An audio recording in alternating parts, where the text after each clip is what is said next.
হাসির রাজা, জ্ঞানের রাজা, রসিক রাজা।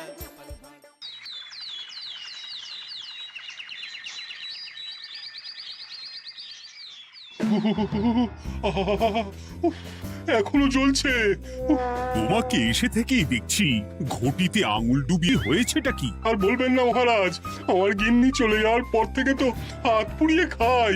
আজকে সত্যি সত্যি রান্না করতে গিয়ে হাত পুড়ে গেছে, তাই তো? হ্যাঁ মহারাজ, আপনি একদম ঠিক ধরেছেন। বেশ, বুঝলাম, কিন্তু এখনো গোপাল এলো না। মহারাজ, আপনার জন্য একটা পত্র এসেছে। কই কই দেখি।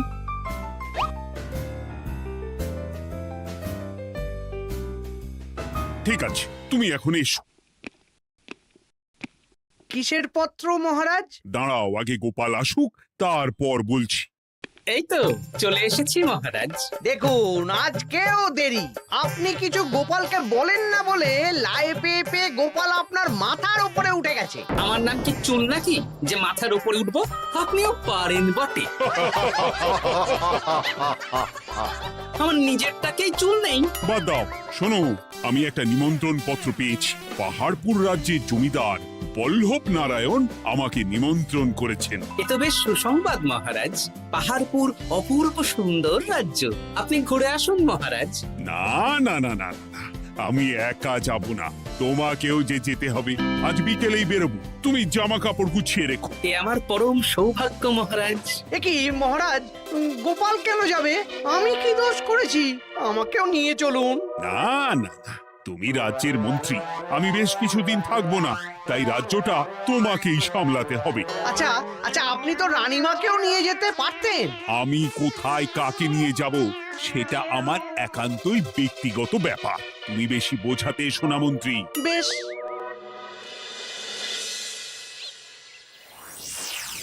গোপাল গোপাল আর গোপাল, এই গোপালের জন্যে আমাদের কপালটাই মন্দ থেকে গেল।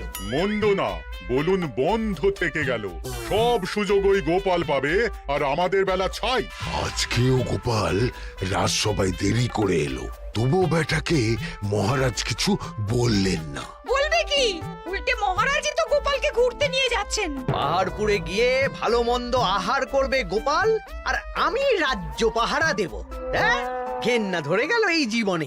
গোপাল যতদিন আছে ততদিন কিন্তু আমরা ওই ফুলে ফেপে উঠতে পারবো না। গোপালের যেন 7 খুন মাপ। আমরা তো বানের জলে ভেসে এসেছি। আপনি তো গোপালকে তাড়ানোর অনেক চেষ্টা করেছেন, কিন্তু কিছুতেই কিছু হয়নি। হবে কি করে? গোপালের একে ওই ক্ষুরোধার বুদ্ধি, তারপর মহারাজের উপর অগাধ বিশ্বাস, দুটো মিলেমিশে এক হয়ে গেছে। মাঝে মাঝে তো মনে হয় বেটাকে মেরেই ফেলি। আমার দু চক্ষের বিষ।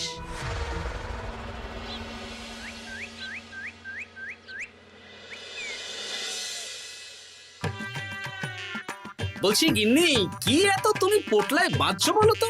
এত দূরের রাস্তা, তাই শুকনো খাবার ভালো করে বেঁধে দিচ্ছি। হ্যাঁ, তা কি কি দিয়েছো শুনি? ভিজে চিড়ে দিয়েছি, মুড়ি, নারকোল কুচো, চিনি দিয়েছি। হ্যাঁ, ব্যাস, আর কিচ্ছু দিতে হবে না।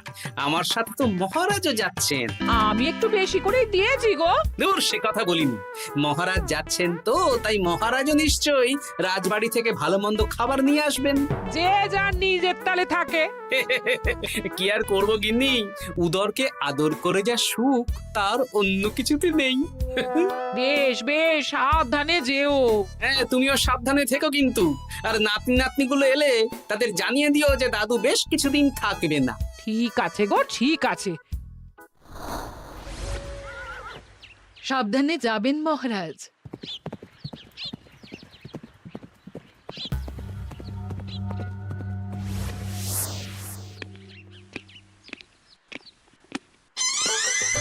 তুমি হুটহাট করে কোথায় চলে যাও বলো তো?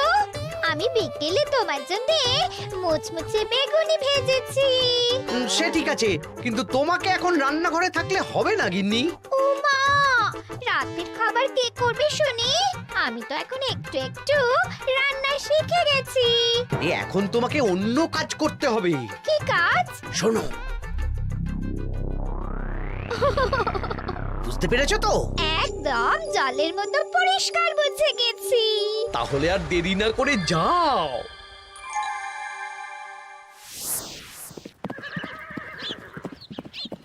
মহারাজ একটা কথা বলতে পারি? বলো গোপাল। আমরা পাহাড়পুর জমিদার বাড়িতে যাচ্ছি কেন? তুমি তো জানো আমাদের সেনাপতি এখন একা একাই নিজের সংসার সামলায়। হ্যাঁ, ওই ঘটনার পর থেকে তো সেনাপতির জন্য ভালো পাত্রীও পাওয়া যায়নি। পাহাড়পুরের জমিদার বল্লভ নারায়ণের একমাত্র কন্যা এখন বিবাহযোগ্যা, তাই আমি আর তুমি দেখতে যাচ্ছি। সেনাপতিকেও সাথে নিয়ে গেলে হতো। না, আগে আমরা যাব, মেয়েটা কেমন সেটা বিচার বিবেচনা করে ফিরে আসব। তারপর যদি সেনাপতি রাজি হয় তখন আমরা বাকি ব্যবস্থার দিকে এগোবো, তাই তো? একদম তাই। আর তোমার যে ভালো মানুষ চেনার ক্ষমতা আমার জানা আর কেউ নেই, সেই জন্যই তো তোমাকে নিয়ে এলাম। এ আমার পরম সৌভাগ্য মহারাজ।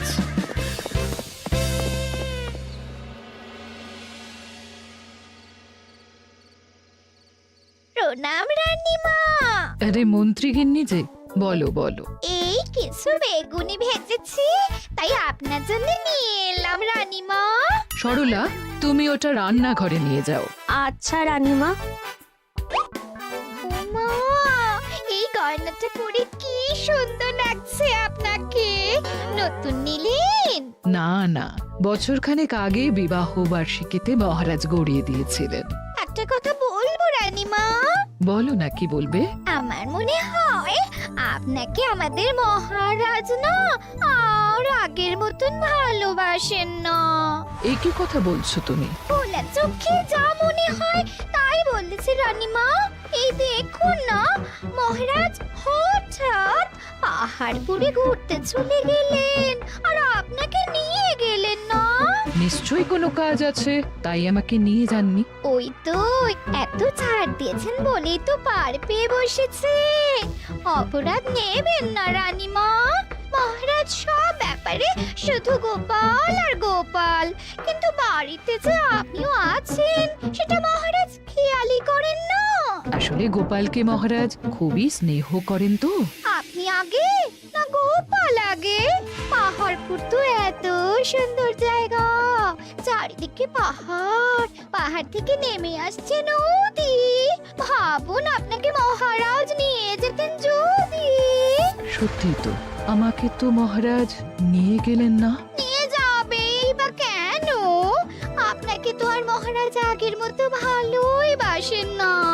সব ধ্যান জ্ঞান এখন শুধু গোপাল। হ্যাঁ সত্যি তো, আমি তো এটা ভেবেও দেখিনি কখনো। গোপালই আপনার কপাল পুড়িয়েছে। আসছে রানীমা।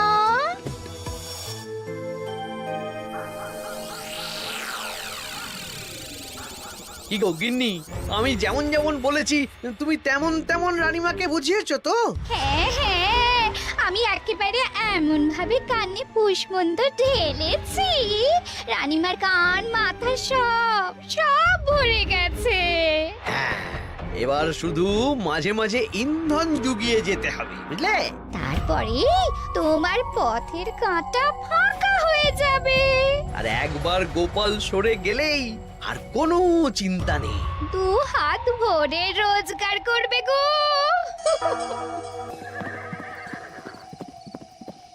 কি কেমন লাগছে যাত্রা?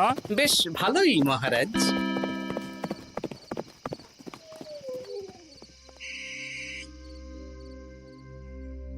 রানীমা, খাবার কি আমি এই ঘরে নিয়ে আসবো? না, আজ আমি কিচ্ছু খাবো না, কিচ্ছু না, খিদে নেই, যাও।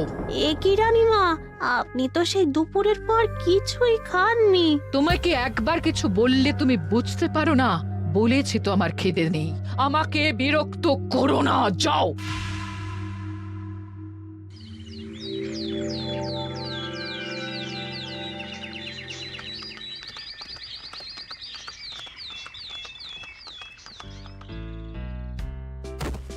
আসুন মহারাজ কৃষ্ণচন্দ্র, আসুন আসুন আসুন।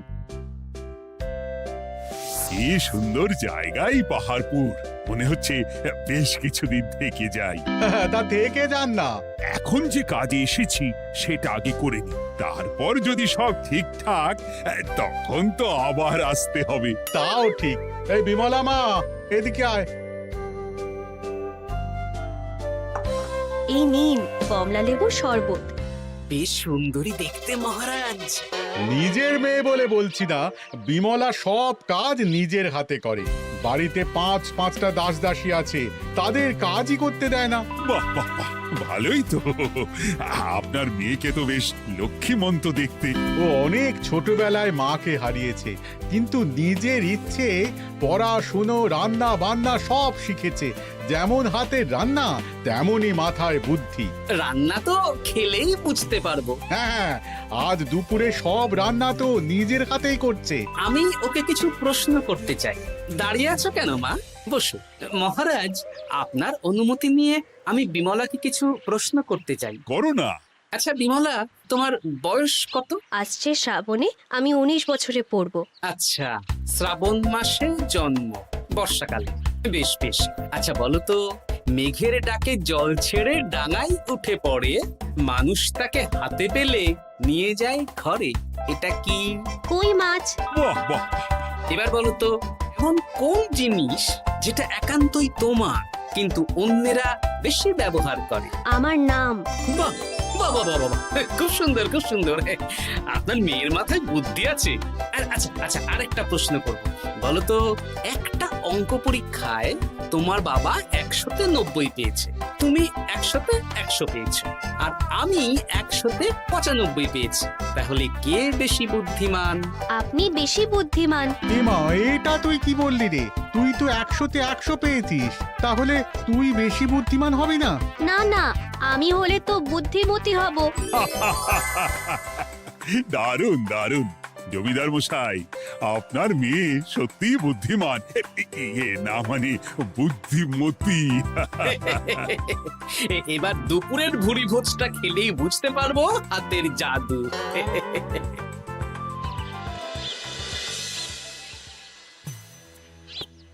রানীমা, বেলা হয়ে গেছে, এভাবে না খেয়ে থাকবেন না, আপনার শরীর খারাপ করবে। তোমাদের মহারাজ আসুক, তারপরে খাবো।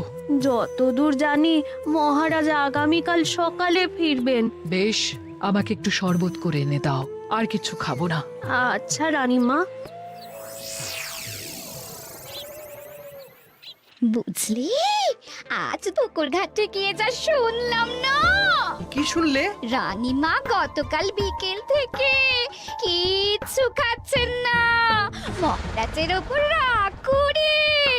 এখন রানীমার রাগ, এরপর ভাগ গোপাল ভাগ।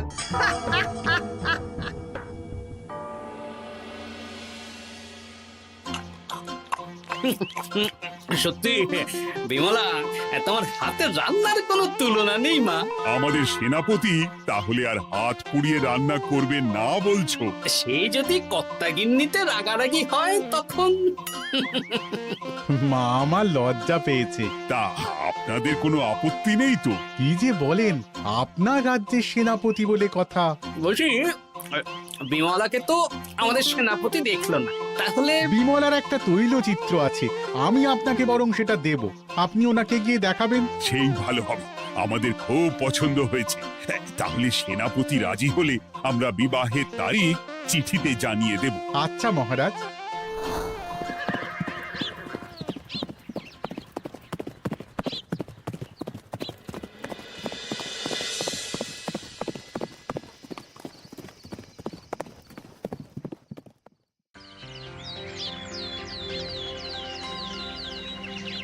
মহারাজ, আমি তাহলে আসি। যাওয়ার পথে আমি সেনাপতির সাথে কথা বলে নেব। হ্যাঁ হ্যাঁ গোপাল, এসো। বেশ ভালোই কাটলো পাহাড়পুরে। হ্যাঁ মহারাজ, অনেক ধকল গেছে, যান গিয়ে বিশ্রাম নিন।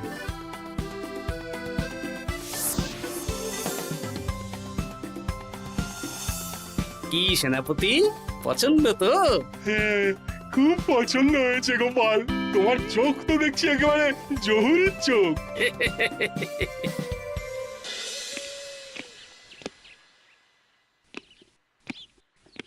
চিরটা কাল আপনি ওই গোপাল গোপাল করে কাটিয়ে দিন।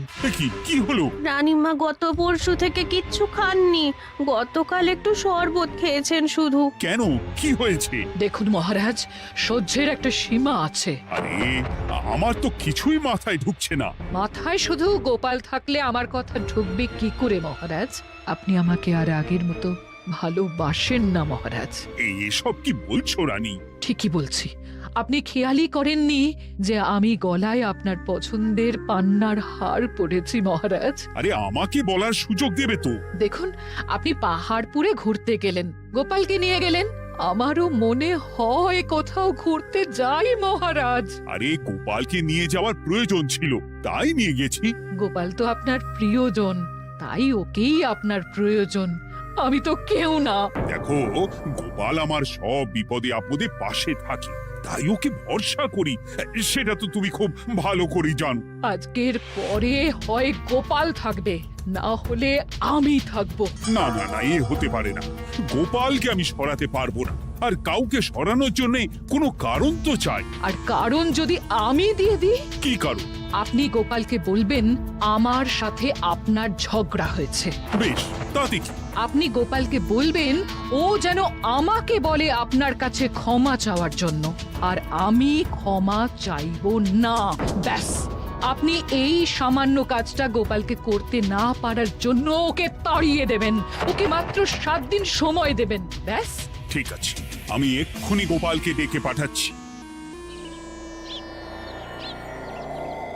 দেখো গোপাল, এখন যদি রানী আমার কাছে ক্ষমা না চায়, তাহলে কিন্তু আমি বাধ্য হব তোমাকে রাজসভা থেকে তাড়িয়ে দিতে। আচ্ছা মহারাজ, বুঝেছি। রানীমা আপনার কাছে ক্ষমা চাইবেন, কিন্তু তার জন্য আপনাকে আমার কথা মতো কিছু কাজ করতে হবে মহারাজ। কি কাজ বলো? বুঝেছেন? হ্যাঁ। না গোপাল, আমি মহারাজের কাছে ক্ষমা চাইতে পারবো না। দেখুন রানীমা, আমার মনে হয় আপনার ক্ষমা চাওয়াই উচিত। পুরুষ মানুষের মন বলে কথা, যদি বেশি দিন আপনি মহারাজের সাথে এরকম তিক্ত সম্পর্ক রাখেন, তাহলে কিন্তু মহারাজের মন অন্যদিকেও চলে যেতে পারে।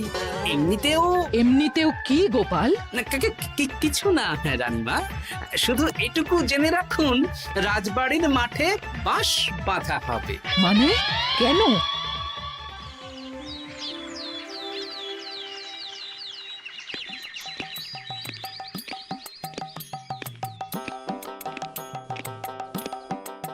আসতে পারি মহারাজ? হ্যাঁ, এসো এসো।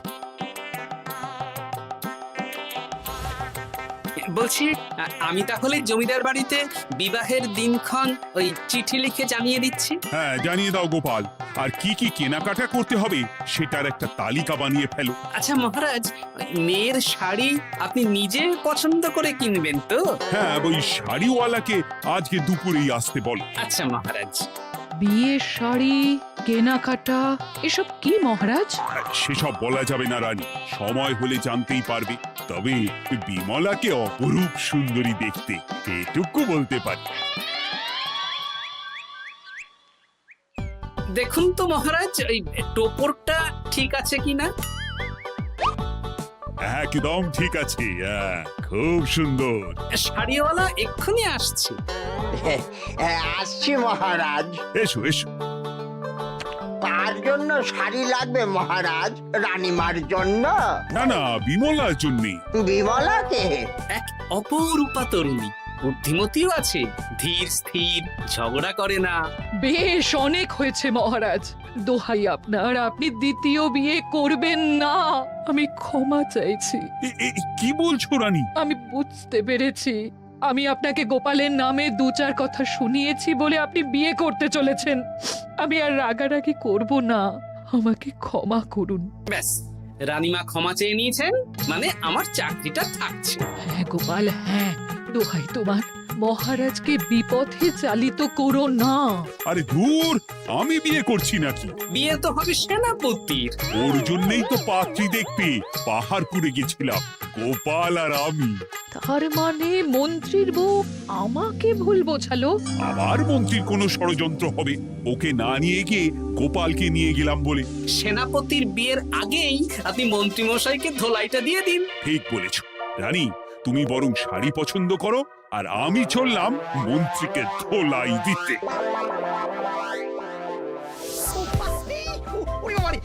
তুমি এত নীচ, হ্যাঁ? তোমার গিন্নিকে দিয়ে রানীর কানে বিষ ঢালা। ভুল হয়ে গেছে, ক্ষমা করে দিন। এখন মন্ত্রীমশাই ভ্যাঁ করছেন, কদিন পরে সেনাপতির বিয়েতে প্যাঁ হবে ছাদনা তলায়।